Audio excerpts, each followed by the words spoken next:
Hello दोस्तों, welcome to Kannaujia study material. आज इस वीडियो में देखेंगे पृथ्वी की भौगोलिक रेखाएं। ओके दोस्तों, तो स्टार्ट करते हैं आज का टॉपिक। पृथ्वी की भौगोलिक रेखाएं। अक्षांश रेखाएं ग्लोब पर भूमध्य रेखा के समांतर खींची गई काल्पनिक रेखा। अक्षांश रेखाओं की कुल संख्या 180 है। प्रति 1 डिग्री की अक्षांशीय दूरी लगभग 111 किमी के बराबर होती है, जो पृथ्वी के गोलाकार होने के कारण भूमध्य रेखा से ध्रुवों तक भिन्न भिन्न मिलती हैं। इसे यूनानी भाषा के अक्षर फाई यानी फी से दर्शाया जाता है।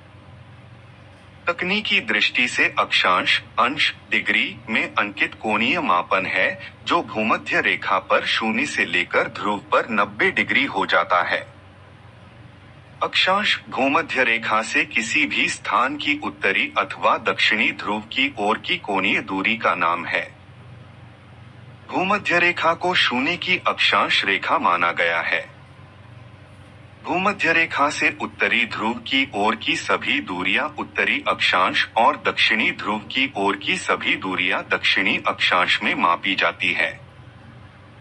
ध्रुवों की ओर बढ़ने पर भूमध्य रेखा से अक्षांश की दूरी बढ़ने लगती है। इसके अतिरिक्त सभी अक्षांश रेखाएं परस्पर समानांतर और पूर्ण वृत्त होती हैं। ध्रुवों की ओर जाने से वृत्त छोटे होने लगते हैं। 90 डिग्री का अक्षांश ध्रुव पर एक बिंदु में परिवर्तित हो जाता है। पृथ्वी के किसी स्थान से सूर्य की ऊंचाई उस स्थान के अक्षांश पर निर्भर करती है। न्यून अक्षांशों पर दोपहर के समय सूर्य ठीक सिर के ऊपर रहता है। पृथ्वी के तल पर पड़ने वाली सूर्य की किरणों की गर्मी विभिन्न अक्षांशों पर अलग अलग होती है। पृथ्वी के तल पर के किसी भी देश अथवा नगर की स्थिति का निर्धारण उस स्थान के अक्षांश और देशांतर के द्वारा ही किया जाता है। किसी स्थान के अक्षांश को मापने के लिए अब तक खगोलकीय अथवा त्रिभुजीकरण नाम की 2 विधियां प्रयोग में लाई जाती रही हैं। किंतु इसकी ठीक माप के लिए 1971 में श्री निरंकार सिंह ने भूघूर्णन मापी नामक यंत्र का आविष्कार किया है, जिससे किसी स्थान के अक्षांश की माप केवल अंश डिग्री में ही नहीं अपितु कला मिनट में भी प्राप्त की जा सकती है। देशांतर रेखाएं।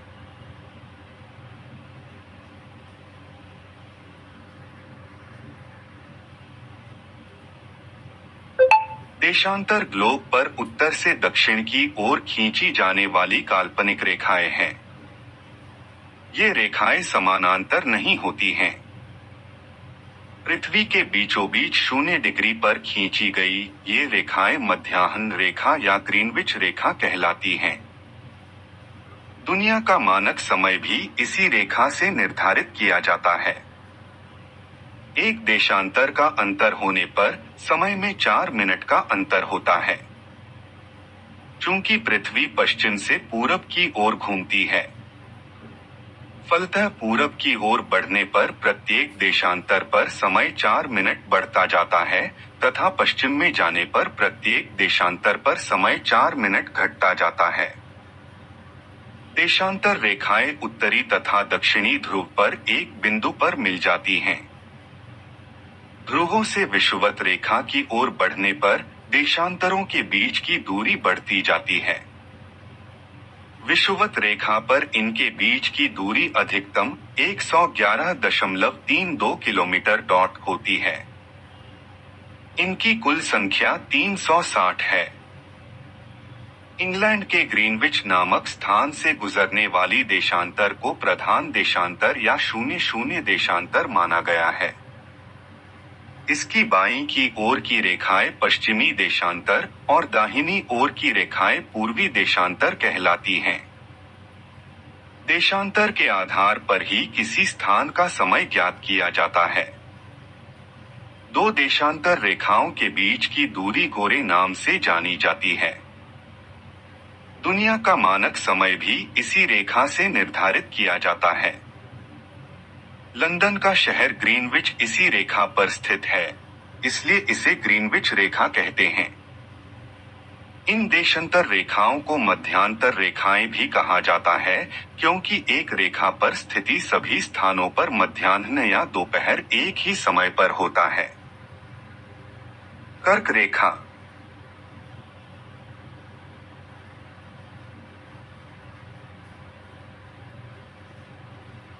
कर्क रेखा उत्तरी गोलार्ध में भूमध्य रेखा के समानांतर 23, 26, 22 N000 पर ग्लोब पर पश्चिम से पूर्व की ओर खींची गई काल्पनिक रेखा है।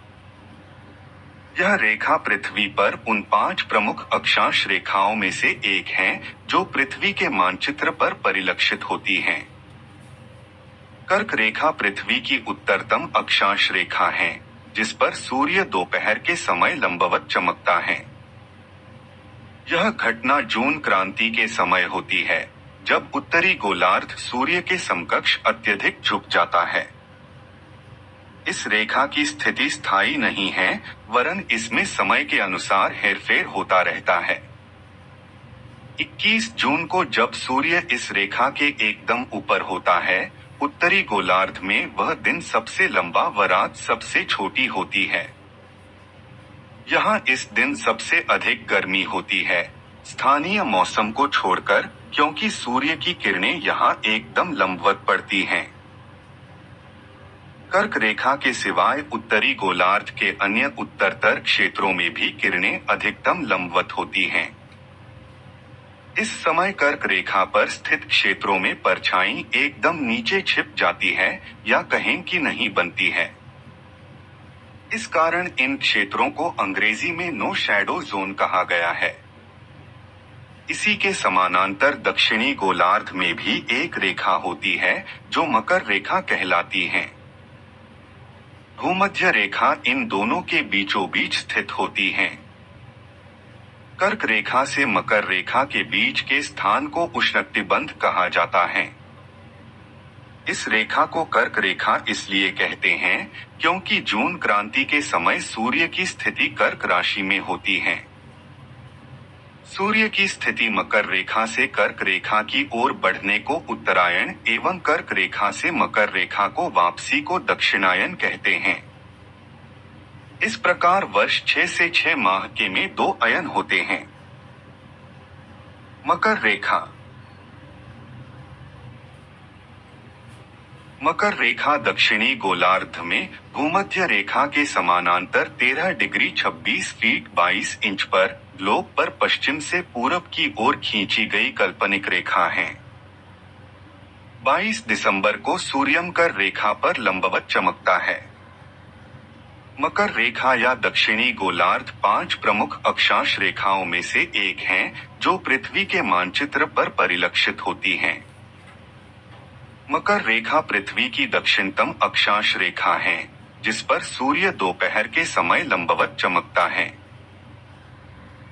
यह घटना दिसंबर संक्रांति के समय होती है, जब दक्षिणी गोलार्ध सूर्य के समकक्ष अत्यधिक झुक जाता है।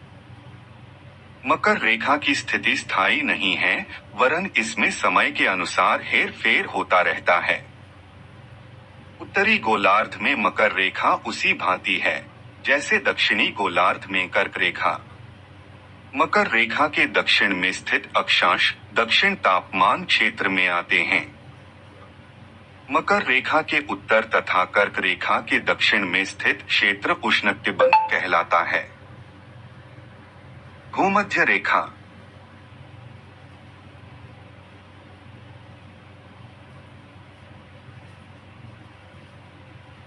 परिभाषा के अनुसार भूमध्य रेखा का अक्षांश 0 होता है।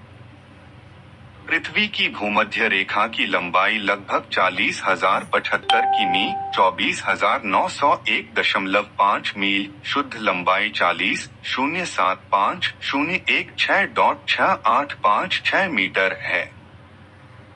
पृथ्वी के घूर्णन की धुरी और सूर्य के चारों ओर पृथ्वी की परिक्रमा की कक्षा से प्राप्त सतह के बीच के संबंध स्थापित करें तो पृथ्वी की सतह पर अक्षांश के 5 घेरे मिलते हैं। भूमध्य रेखा पृथ्वी की सतह पर उत्तरी ध्रुव एवं दक्षिणी ध्रुव से समान दूरी पर स्थित एक काल्पनिक रेखा है। यह पृथ्वी को उत्तरी और दक्षिणी गोलार्ध में विभाजित करती है। दूसरे शब्दों में पृथ्वी के केंद्र से सर्वाधिक दूरस्थ भूमध्य रेखीय उभार पर स्थित बिंदुओं को मिलाते हुए ग्लोब पर पश्चिम से पूर्व की ओर खींची गई काल्पनिक रेखा को भूमध्य या विषुवत रेखा कहते हैं। इस पर वर्ष भर दिन रात बराबर होते हैं, इसलिए इसे विषुवत रेखा भी कहते हैं। अन्य ग्रहों की विषुवत रेखा को भी समान रूप से परिभाषित किया गया है। इस रेखा के उत्तरी ओर 23 में कर्क रेखा है व दक्षिणी ओर 23 में मकर रेखा है। वर्षा ऋतु और अधिक ऊंचाई के भागों को छोड़कर भूमध्य रेखा के निकट वर्ष भर उच्च तापमान बना रहता है। कई उष्णकटिबंधीय क्षेत्रों में लोग मौसम को दो प्रकार का बताते हैं, आर्द्र और शुष्क। फिर भी भूमध्य रेखा के निकट अधिकतर स्थान वर्ष भर गीले ही रहते हैं और मौसम समुद्र तल से ऊंचाई और समुद्र से दूरी जैसे अनेक कारणों के अनुसार बदलता रहता है। बरसाती और आर्द्र परिस्थितियों से पता चलता है कि भूमध्य रेखीय क्षेत्र विश्व की सर्वाधिक गर्म क्षेत्र नहीं है। पृथ्वी की सतह पर अधिकतर भूमध्य रेखीय क्षेत्र समुद्र का भाग है। भूमध्य रेखा का उच्चतम बिंदु 4690 मीटर ऊंचाई पर कायाम्बे ज्वालामुखी इक्वाडोर के दक्षिणी ढाल पर है। अंटार्कटिक रेखा। अंटार्कटिक रेखा 5 प्रमुख अक्षांश रेखाओं में से एक है जो पृथ्वी के मानचित्र पर परिलक्षित होती है, जो दक्षिणी गोलार्ध में स्थित है। इस रेखा से दक्षिणी ध्रुव तक का क्षेत्र शीत कटिबंध कहलाता है। समताप रेखाएं।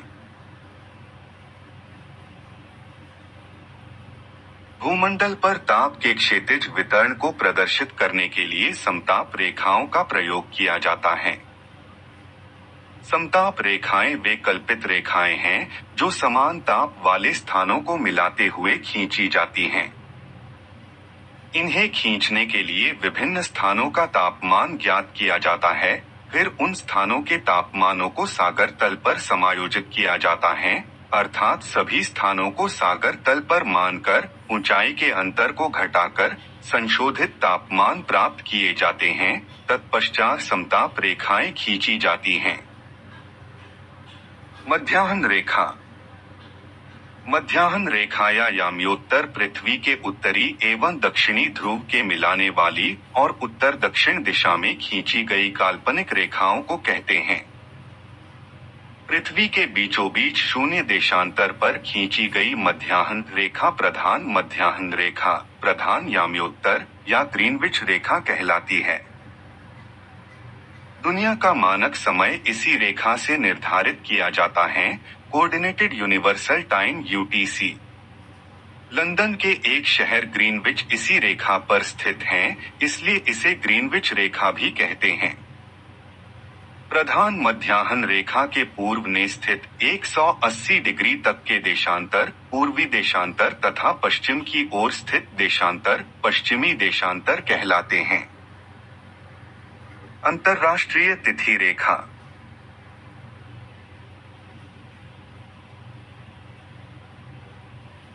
अंतर्राष्ट्रीय तिथि रेखा प्रशांत महासागर के बीचों बीच 180 डिग्री देशांतर पर उत्तर से दक्षिण की ओर खींची गई एक काल्पनिक रेखा है।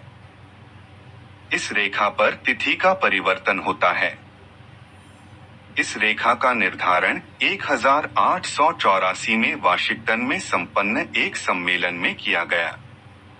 जब कोई जलयान पश्चिम दिशा में यात्रा करता है तो उसकी तिथि में एक दिन जोड़ दिया जाता है और यदि वह पूर्व की ओर यात्रा करता है तो एक दिन घटा दिया जाता है।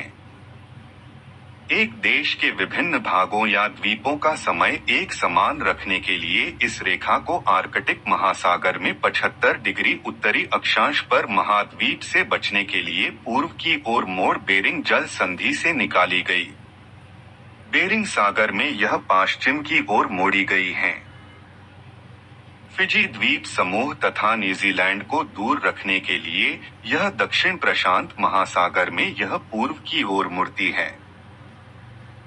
समदाब रेखा किसी मानचित्र पर सागर तल के बराबर घटाए हुए वायुदाब से तुलनात्मक रूप में समान वायुदाब वाले स्थानों को मिलाकर खींची जाने वाली रेखा समदाब रेखा या आइसोबार कहलाती है।